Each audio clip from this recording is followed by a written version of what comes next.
और उन जैसा ना बने। एक दीवाना है बेचारा, वो मिलाद पर ऐसे जोर जोर से तकरीरें करता है? अपनी खातिर बनाया आप है, उसको यही मजमून समझ में नहीं आया। पहले वाबियों के पीछे नमाज पढ़ा रहा था, हमने दुम पर पांव रखा तो फिर तौबा की उसने। मैंने कहा लगता है फिर आपको नफ्सियाती मर्ज बढ़ गया है। हम सिर्फ इशारा देना चाहते हैं, बोलना जरा तमीज से। कहते जी बाहर शरीयत आलिम बनाने वाली किताब है, ये हटा दो। मैंने कहा तू इतवार में पढ़ाकर मुफ्ती बनाता है, शर्म नहीं आती? और बाहर शरीयत की किताब पर हमला, और इल्म बेचारे का इतना है। मैंने कहा मौली साहब हमारी शागिर्दों से अकीदा पढ़ो, आपको अकीदा नहीं आता है, मानो इस बात। कहते हैं जी अबू बकर सिद्दीक की अफजलियत का अकीदा जमहूर है। मैं उनके शागिर्दों से पढ़ता हूं कि तुम आओ आला हज़रत की दहलीज पर आओ, उस फिक्री मोतजिली को छोड़ो। उस बेचारे को पता ही नहीं, उसका नफ्सियाती कि मैं बहुत बड़ा शेखुल इस्लाम हूं। मैंने कहा तुम नहीं हो, अपने जूते में आ जाओ। आपको आपकी नफ्सियात मार रही है, आप में वक़्त नहीं है, आपको पता ही नहीं। कहते जी सीना तान कर कहते हैं हम रसूलुल्लाह के जन्नत रसूलुल्लाह की। तो अबे मुफ्ती इसमें कौन सी गलत बात है? मैं तो सिर्फ आना नहीं चाहता इस पर, क्योंकि जब आते हैं हम ना तो फिर मुकम्मल करते हैं काम। आपको सिर्फ इशारा दे रहे हैं, अपनी बोली पर तवज्जो कर ले और समझ जा। ये एकेडमियों के नाम पर जो तूने धंधा शुरू करा है ना सुन्नियों को ढीले करने का, तो इंसान का बच्चा बनकर बिल्कुल ठीक हो जा। हम सिर्फ इशारा दे रहे हैं कि तमीज से, कभी सैयदना सिद्दीक अकबर की अफजलियत के लिए गलत मसला, कभी सरकार की शफात के लिए गलत मसला, कभी मिलादुन नबी के लिए गलत तशरीह, गलत ताबीर।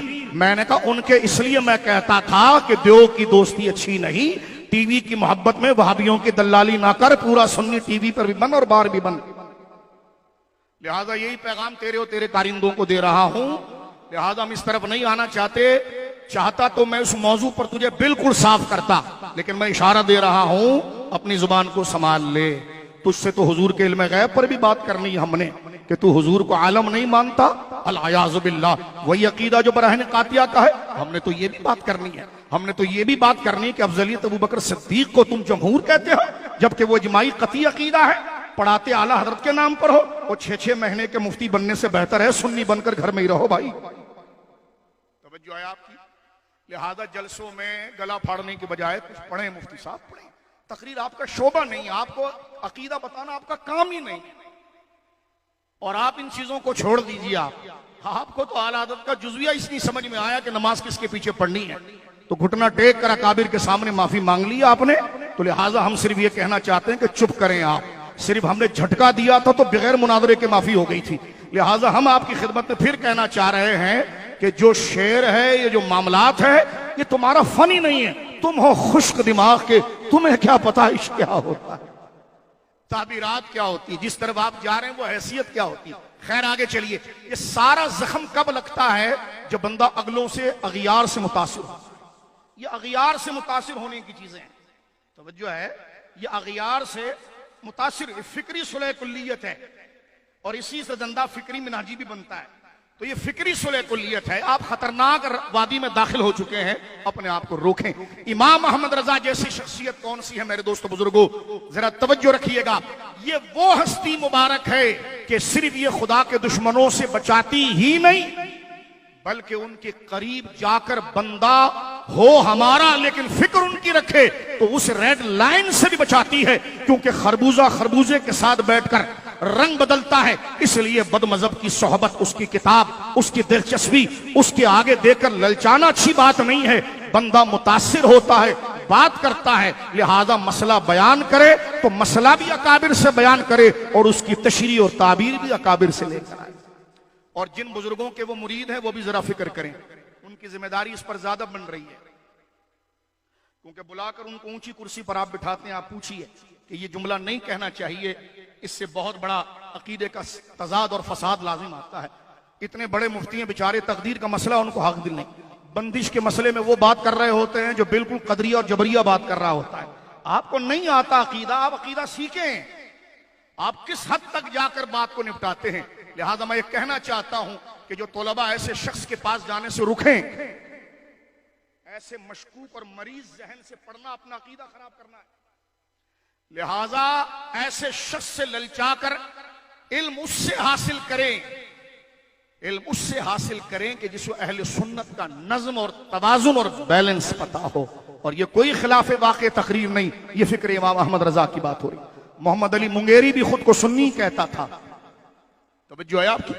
वो खुद को सुन्नी ही कहता था। इमाम अहमद रजा के इख्तिलाफ की वजह क्या बनी? वो गलत तशरीहात बनी। अल्लाह अकबर। अब बात मसाइल तक नहीं रही है। मैं उनके कारिंदों को कहना चाहता हूं, बात अकीदत तक पहुंच गई है। यहां दुनिया से रावजियों से जंग हमारी अफजलियत के मसले पर है।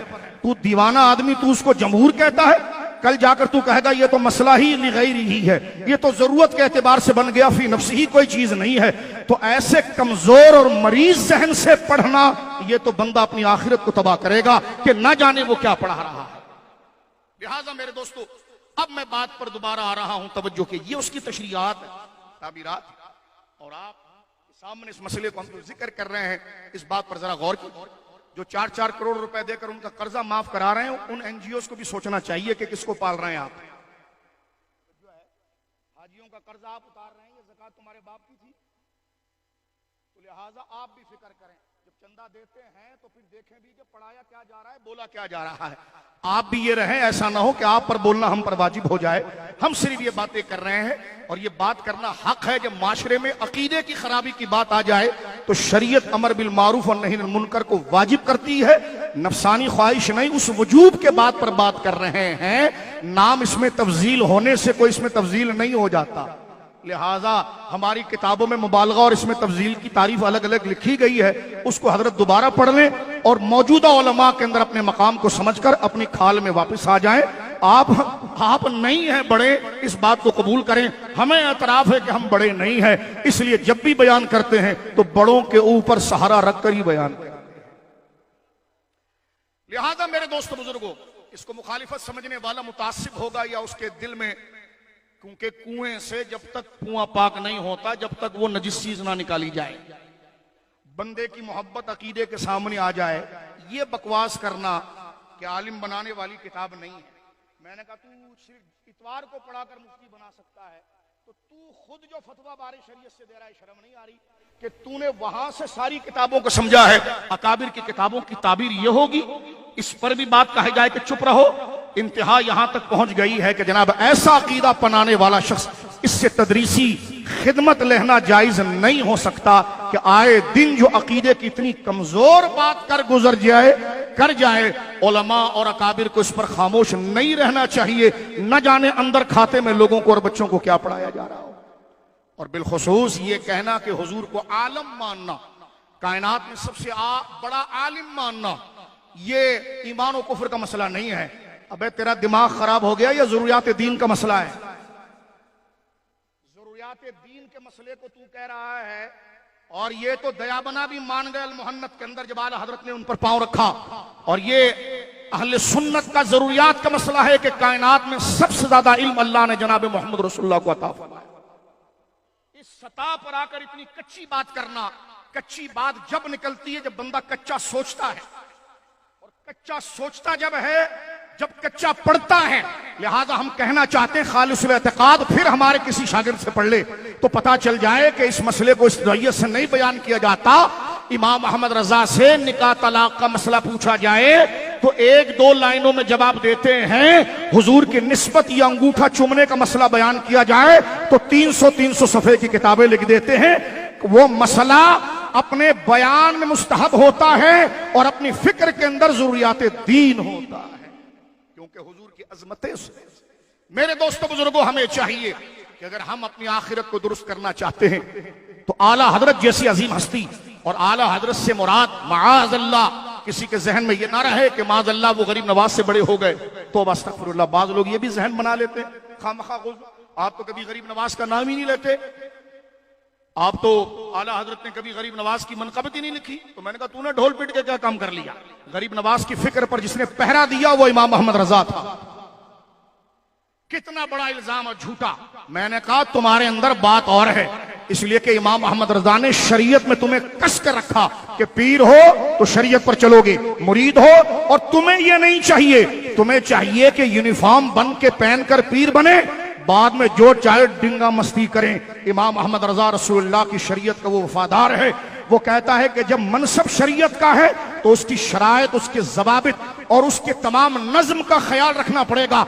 इसलिए उमूर बिदआ पर सबसे पहले बर्रे सगीर पाक व हिंद के अंदर इस्लाम के खिलाफ गलत रसूमात का तफसीली रद्द जिसने किया है वो इमाम